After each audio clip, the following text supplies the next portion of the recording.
Hey everyone, welcome to my channel. So in this video I'm going to show you all that how you can convert any website to an Android application. So if you want to add any website in your Android application, to display any website in your Android application, so this video will going to help you. So the software that is needed for this project is Android Studio. So this is the link where you can download the Android Studio. The link is in also in description. You can find it and just download this Android application. So once you install this Android Studio in your system, so then you are good to go to build this project.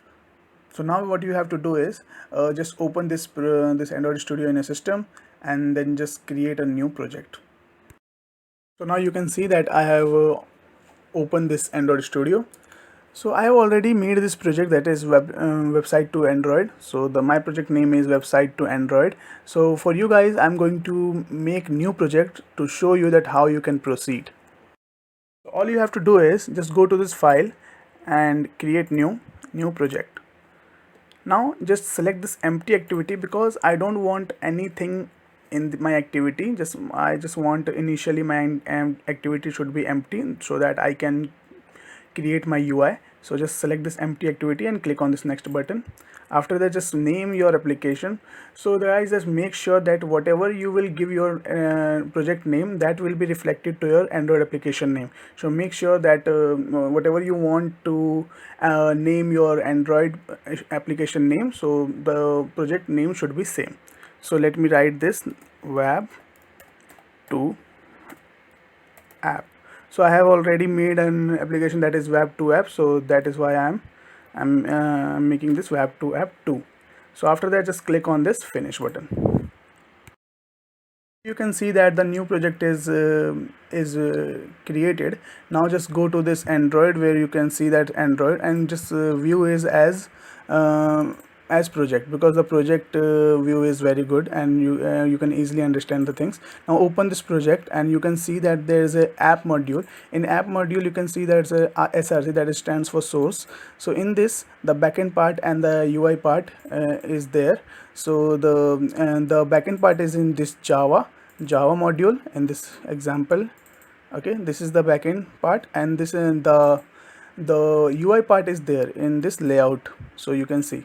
So the first thing we have to do is we have to create the layout for this project. So let's do this. So guys, now you can see the UI part is there. So this is the code for the UI part. So just go to this design part. Okay, and now you can see that there's already this text view that is that is about hello world. So just delete this hello world. Now it is empty, there's no UI in this. So just here in this palette you can find for web view. That is the thing that we need, web view. So here it is web view. So web view is a widget in which you can open any website, right? So just drag and drop here it, and now you can see that it is using using this full screen. So that is good because we want our application to be full screen. So you just leave it as it is. Now you can just go to this text. Now you can see that there is a web view in this, right? So for this constraint, just change it. This is constraint layout. So in this we don't want constraint layout, we want just relative layout. So just change it as a relative layout. So this is the thing that you have to do for this UI part. So UI part is done. Now we are good to go with backend part. So UI part is just for the web view, because in web view my website is going to be visible. So that is why I am not going to add any more widget or any more other, though I can use the other things in this, but in this project I'm just showing you that how you can convert any website. So that's why I'm only using this one widget, right? So now the UI part is done. Okay, so let's go for the backend. So guys, for backend, you have to go to this main activity.java, because the backend part is will be written in this main activity. So you can see that it's a Java application, Java file. So you have to import some libraries and you have to code here. So we have used one widget only, so we have to just make a widget name, that is our widget we have used, that is web view. So you have to just find a web view. So web view is nothing but a class, and make a object for this web view. So after this you have to just import some libraries. Now these are the libraries that we are using. So the web view library and web view client library and this text view. So we are not using any text view, so that's why I am removing this. So this is for web view and this is for web view client. So the first thing we have to just reference it in our backend, like we have used this web view, and the web view id is, we have to give the id. So let me write the web view id as web view, right? So this is the id for this web view. We have to just connect this web view in our backend. So this is web view. So how you can connect this? By writing this line. So web view is equal to web view. Web view is a object name and this is the object of this class web view, and find view by its id. So web view id is web view with all small letters, right? So now it is showing you web view. Okay, so it is done. Now this is the web setting. So web setting is used like whenever I use any website thing in my application. So web setting should be enabled for the website. So I'm using this web view. So this web view should be enable all the setting of the website, whatever the need is. So this is line for enabling the website settings. So after that, like we all know that for any website there is something JavaScript. There is something called JavaScript. So the JavaScript should be enabled for my web settings. So that's why this line is. Now the main thing is here. So what kind of website you are going to be show in your application. So the URL should be put here. So whatever you write the URL here, so that will be open in your application. So in my case I am using this website. This website is nothing but my portfolio website. So I am using this website. So it's my portfolio should be visible at the time of execution in my application. So this is the line for that, and the last line which I am using for this, that is web client. So it is enabling this web client because the Android phone is my web client, so it is enabling this web client.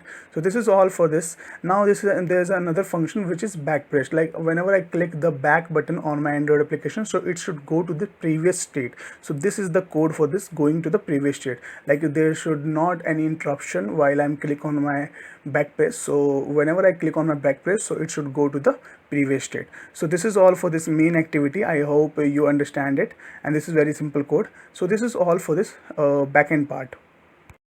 Now we are done with the UI part and the backend part. This is the UI part and this is the backend part. We are done with this. So now the application should connect to the internet. So for connection to the internet, we have to write a line of code in the manifest of this Android project. So in this project we are giving the user a permission of what? Of internet. So you just have to find the internet. So this is all. Now so now the our application is enabling the internet permission. So this is all for this. So the code is complete. Now we have to just run this project. So just run by this button, or you can create or you can just build the app by this menu bar. Okay, by this menu, build APK, this build APK. So either you can build the APK and just copy in your phone and just run it, or you can just directly run by this virtual machine which is already inside this Android Studio. So let me just click on this.